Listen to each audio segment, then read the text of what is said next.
and all your memories and everything you would ever need to navigate through the world. That's already a God device, and everyone's got it here.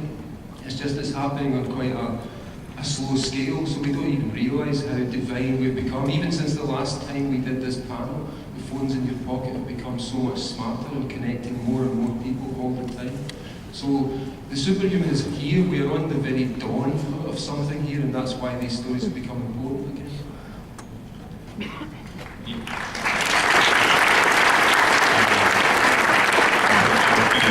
My dad stole my thunder because I was going to talk about my son. But I'm in the process of manufacturing my own superhero. Wife is of Chinese origin, obviously of Indian origin, so we always joke that we're creating the master race. The Chindian, as we like to call it. And yeah, we have. That's what I was going to say. It's funny because when we were backstage or behind the curtain over here, my father was saying, he's like, you know, every time he meets Grant, he gets really inspired and starts talking about new stories and new ideas. He said, you know, somebody really needs to create a new Star Wars for this generation. And I was like, yeah, if it were that easy, I mean, yes, we would just sort of come up with it. But I think, you know, we do have our children, and we do have these tools, and we do have these, it's incredible actually what Graham was just saying. Last time we did this panel, Facebook didn't exist. And you just see these technologies and the ability they have to connect us all, and the ability, the tools we now have to raise our children with, and really create this new breed of superheroes and these cross-cultural values.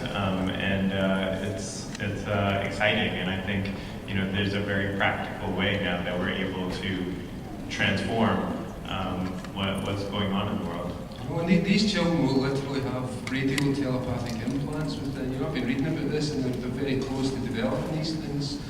Once the children are all linked up and they can communicate with each other, they can send each other emails just by blinking. You know, that's going to be a very, very different world. And as I say, these stories that we're doing now will become much more important to people who suddenly find themselves with real superpowers and they're looking for real role models. I have a question related to Kick-Ass, which you mentioned. How close have any of you ever gotten to actually putting on a costume and taking to the streets? 7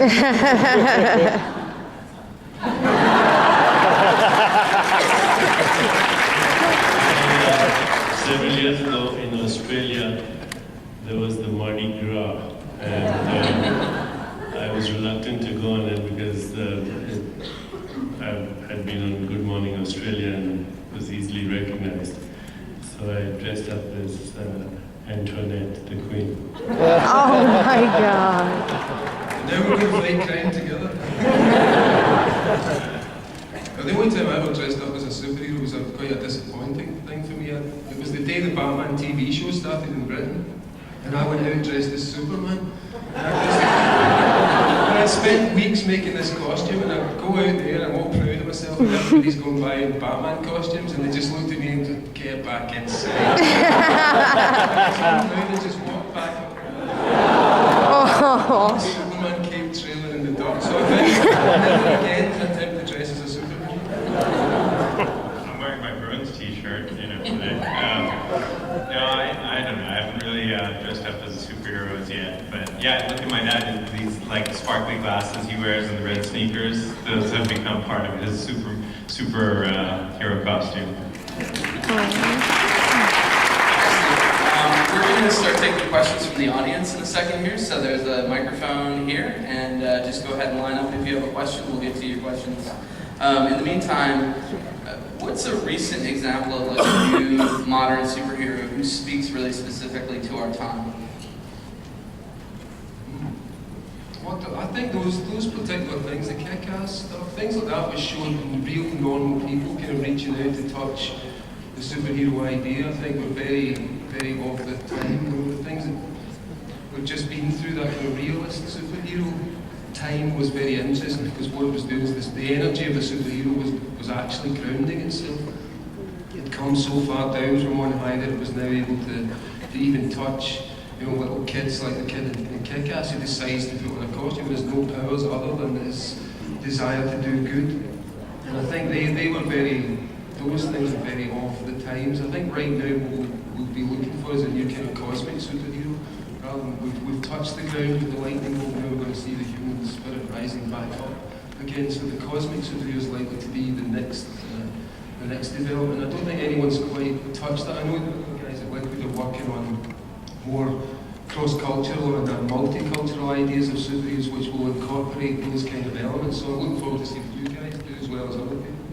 Yeah, well, I'll tell you one of the things that we've been doing, and it's actually really exciting, is we're working with a private organization that took us into Syria actually and introduced us to a bunch of students, and we worked with them to offer them the tools and the sort of storytelling techniques, but really to create superheroes that speak to their culture and that are aligned. I mean, it's very, 10 years ago when we first, or 8 years ago when we first started the company, we were trying to do some of these things.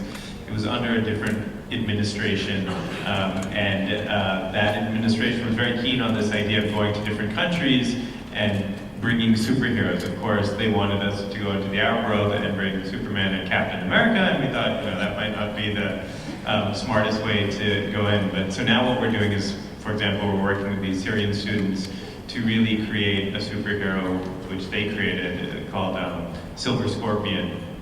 And it's a kid who's actually the victim of a suicide bombing, who loses, control of his, or loses his legs, and sits in a wheelchair, but then kind of Transformers-like is able to become a superhero. And I think that's less about the superhero, but more about the model of how we need to build superheroes. And obviously the other popular thing is, we're taking the superheroes that have been around for generations and we're reimagining them. And Hollywood's really been, very good at this, in my opinion. The X-Men, the whole Dark Knight. I think, and there is a reason why some of these anti-heroes speak to us in this age.